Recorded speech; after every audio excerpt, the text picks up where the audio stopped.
Welcome to this video, the sales and win-loss dataset.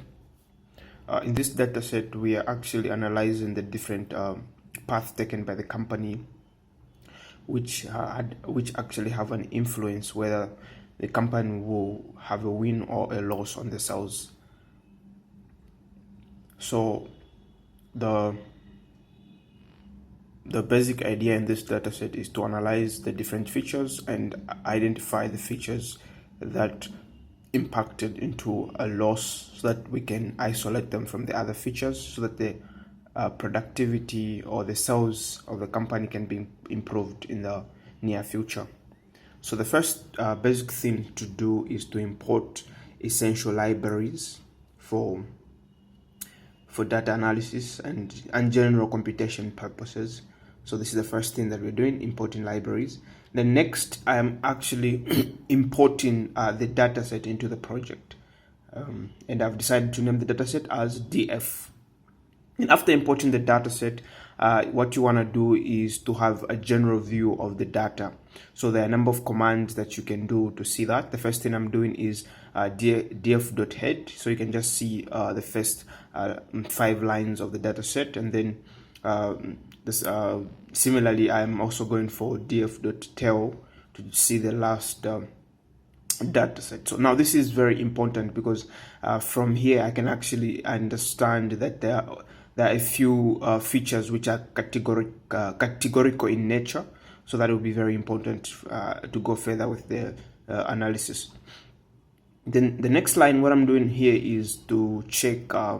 So there's one feature, route to the market, which is basically the different routes that the business uses to get to the market. So what I've done here, I'm using counts to check the frequency of the different routes to understand which route was more used by the company. So you can see that actually on this one, there were more there was more weightage on field sales with the highest frequency. So that might be very important for the company to know where to focus, to know where more customers or more market is coming from.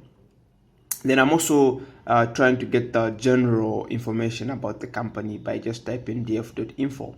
So from this information, you can actually see that there are 19 parameters or 19 features, of which 6 are object in nature, then 10 are integers, then 3 are float type. Then I'm also checking the correlation to see the strong relationship between the different features, so that if there are any features that are highly correlated, they can be one of them can be deleted, because that means the features are basically having the same information. So from this one, we actually found that total days identified through closing and total days identified through qualified had a very high correlation. So this is suggestive that one of the features can be dropped for a better efficiency and analysis of the dataset. Then what I'm doing next here is I'm defining a variable state. Then I'm grouping the target, which is the opportunity result. So our target in the dataset is basically opportunity result, which is either a win or a loss. So I'm actually grouping that to understand the different categories between the losses and the wins. So what I actually get from here is that the way for the losses, there were a number of features. On average, you would understand that the losses had more values in the following: the elapsed days in sales, total days identified through closing, total days identified through qualified, opportunity amount, the client size of revenue. All these on average were more for the case of where a loss was retained. And then on the other hand,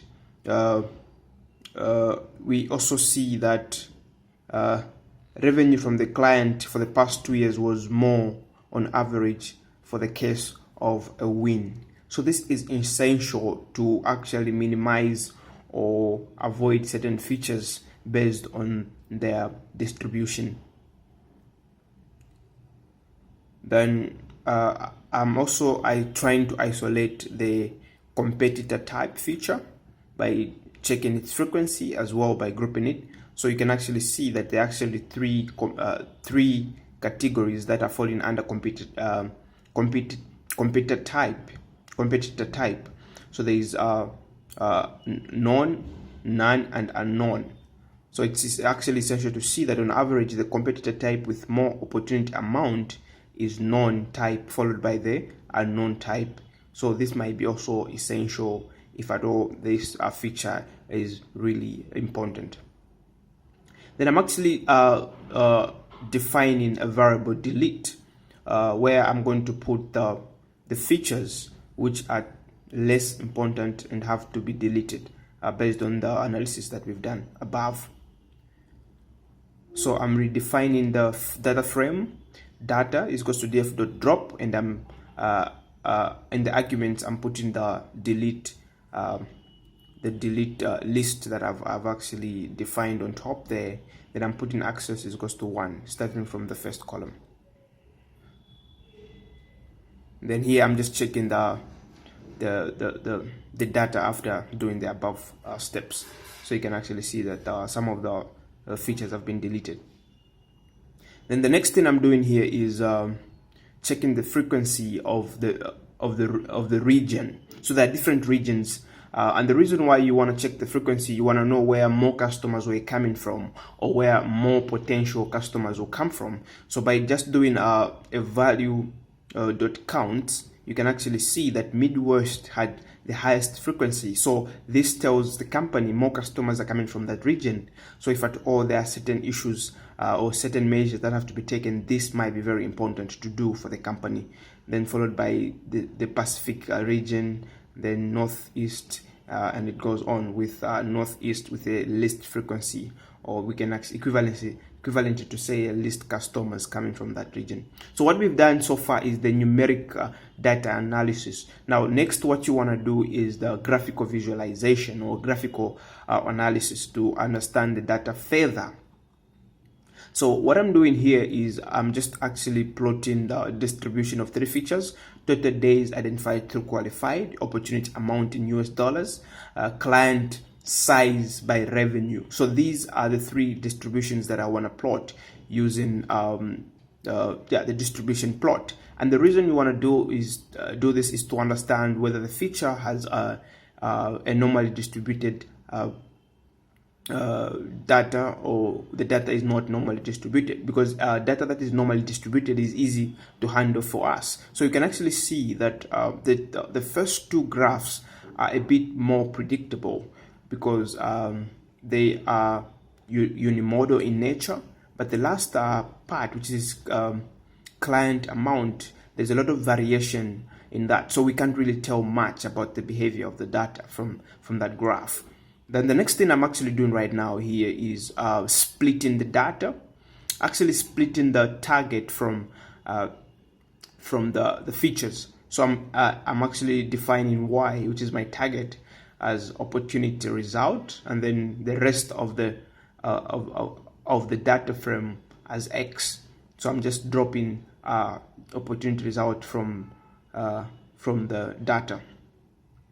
Then the next thing I'm doing is plotting a count plot of the opportunity result, so that I can actually see graphically the distribution between the losses and wins.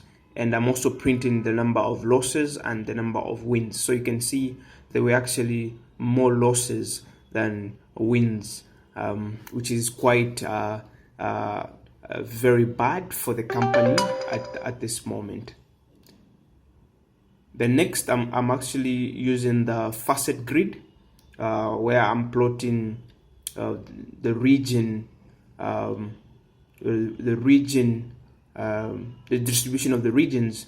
Then I'm actually looking at the client size by revenue. So what this plot does is that you can actually see the different regions, and you can actually see which region had the highest client size by revenue. So you can actually see from the graphs that we have the highest revenue coming from the Midwest, just like we did initially in the numerical analysis, where we found the frequency was highly more on the Midwest. So you can actually see even the revenue size is actually more from that region. So this might be very important for the company. Then the next thing you want to do is to plot a count plot for the opportunity